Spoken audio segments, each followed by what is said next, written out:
سیاستدان جو ہے اس میں واقعی جرت تو نہیں ہوتی، زوری اور بزدلی کی وجہ سے سہولت کار ضرور بن جاتا ہے۔ جسٹس جو ہے وہ بھی ایک از خود نوٹس لے کے اور اب صرف خانہ پوری کر رہا ہے۔ انصاف مل سکتا ہے، ایک سوال ہے، جب آپ کو حق نہ ملے تو پھر حق کو چھین لینا چاہیے۔ چاہ رہا تھا لیکن پھر اس کو کہا گیا کہ حکمت کا مظاہرہ کرو، تھوڑے دن کے لیے چلے جاؤ۔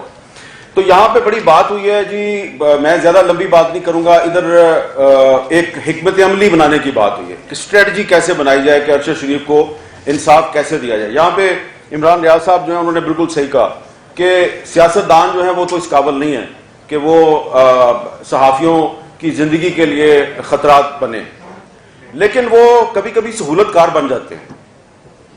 تو سیاستدان جو ہے اس میں واقعی جرت تو نہیں ہوتی، لیکن وہ اپنی کمزوری اور بزدلی کی وجہ سے سہولت کار ضرور بن جاتا ہے، تو اس کو سہولت کار نہیں بننا چاہیے۔ ہمارے یہاں پہ ایک دوست نے بھی بات کی، سلیم صاحب نے، کہ انہوں نے بہت سے نام لیے، بہت سے صحافیوں کے نام لیے کہ اگر ان کے مقدمہ قتل یا ان کی شہادت کی تحقیقات کی جاتی، اس میں ہم اگر اپنی اتحاد کا مظاہرہ کرتے تو شاید ارشد شریف کو بھی شہید نہ کیا جاتا۔ اس حوالے سے بھی میں آپ کو ایک چیز بتانا چاہتا ہوں، جب 2016-17 میں ارشد شریف شہید نے اسلام آباد ہائی کورٹ میں ایک پٹیشن دائر کی، اور ان کے وکیل تھے شبیر صاحب، شاید ان کا نام تھا۔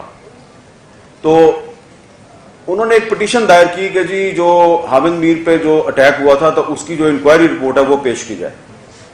اچھا، اب میں نے جب وہ اخبار میں خبر پڑھی تو عامر متین کے گھر میں ارشد شریف کو ملا، میں نے اس کو کہا یار آپ نے پٹیشن دائر کیا؟ کہتے ہیں ہاں جی کی ہے۔ تو اب میں نے اس کو پوچھا یار خیریت ہے، آپ نے کیوں پٹیشن دائر؟ اس نے کہا جی کسی بھی کمیشن کا پتہ ہی نہیں چلتا، رپورٹ ہی نہیں آتی، تو کم از کم ایک یہ کمیشن ہے، اس میں سپریم کورٹ کا چیف جسٹس جو ہے وہ اس کو ہیڈ کر رہا تھا، اس کی سربراہی کر رہا تھا اس کمیشن کی، تو یہ رپورٹ تو آنی چاہیے نا۔ میں نے کہا چلو ٹھیک ہے۔ اب میں نے اس وقت سوچا، معذرت سے یہاں پہ ہمارے پی ایف یو جی کی لیڈرشپ بھی موجود ہے، میں نے سوچا یار یہ کام تو پی ایف یو جی کو کرنا چاہیے تھا، یہ ارشد شریف کر رہا ہے۔ لیکن شکر ہے کہ آج ارشد شریف کے معاملے پہ پی ایف یو جی خاموش نہیں ہے۔ اور ایک بات میں آپ کو میں اس میں بہت کلیئر ہوں، بڑی میں کلیئرٹی کے ساتھ آپ کو بتا رہا ہوں، آپ جتنی مرضی یونٹی کا مظاہرہ کر لیں، آپ یو این کو خط لکھ دیں، آپ جا کے حکومت وقت کے ساتھ سارے اکٹھے ہو کے چلے جائیں، جتنا مرضی پریشر ڈال لیں، بات وہی ہے، 100 باتوں کی ایک ہی بات ہے، بھائی ابھی تک ایف آئی آر درج نہیں ہوئی تو بات آگے کیسے بڑھے گی؟ تو کیا ہمارے پاس کوئی ایسا راستہ ہے کہ ایف آئی آر بھی درج نہیں ہو رہی اور سپریم کورٹ کا چیف جسٹس جو ہے وہ بھی ایک از خود نوٹس لے کے اور اب صرف خانہ پوری کر رہا ہے، اور جو حال ہے اس وقت عدالتوں کا وہ بھی آپ کے سامنے ہے، اور جن پر شک کیا جاتا ہے ارشد شریف شہید کی والدہ کو نامینیٹ کیا ہے، ان کا بھی آپ کو پتہ ہے، تو کیا ہمیں انصاف مل سکتا ہے؟ ایک سوال ہے۔ بہت سے لوگ یہ کہیں گے کہ انصاف نہیں مل سکتا، میں یہ سمجھتا ہوں کہ آپ کو انصاف مل سکتا ہے۔ کبھی کبھی ایسا بھی ہوتا ہے کہ انصاف جو ہے وہ آپ کو ہائی کورٹ یا سپریم کورٹ سے نہیں ملتا، آپ تاریخ سے انصاف طلب کر لیتے ہیں، اور تاریخ سے انصاف طلب کرنا آپ کا حق ہے، اور جب آپ کو حق نہ ملے تو پھر حق کو چھین لینا چاہیے۔ اب آپ سوچیں گے کہ یہ ہم انصاف کیسے چھینیں؟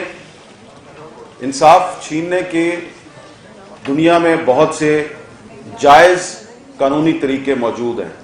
میں آپ کو ایک ایسی تجویز دینے لگا ہوں کہ اس تجویز پہ عمل کرتے ہوئے دنیا میں پچھلے 3-4 سال کے دوران بہت سے صحافی جن کو مختلف ممالک میں ان دی لائن آف ڈیوٹی ان کو قتل کر دیا گیا، تو ان کے اہل خانہ نے، ان کے ساتھیوں نے جدوجہد کی، ان کے ملک کی عدالتوں نے ان کو انصاف نہیں دیا، لیکن انہوں نے ایک ایسا راستہ اختیار کیا کہ قاتل نہ صرف بے نقاب ہوئے بلکہ ایک ساتھی نے لفظ استعمال کیا بلکہ ان کی نیمنگ بھی ہوئی اور ان کی شیمنگ بھی ہوئی.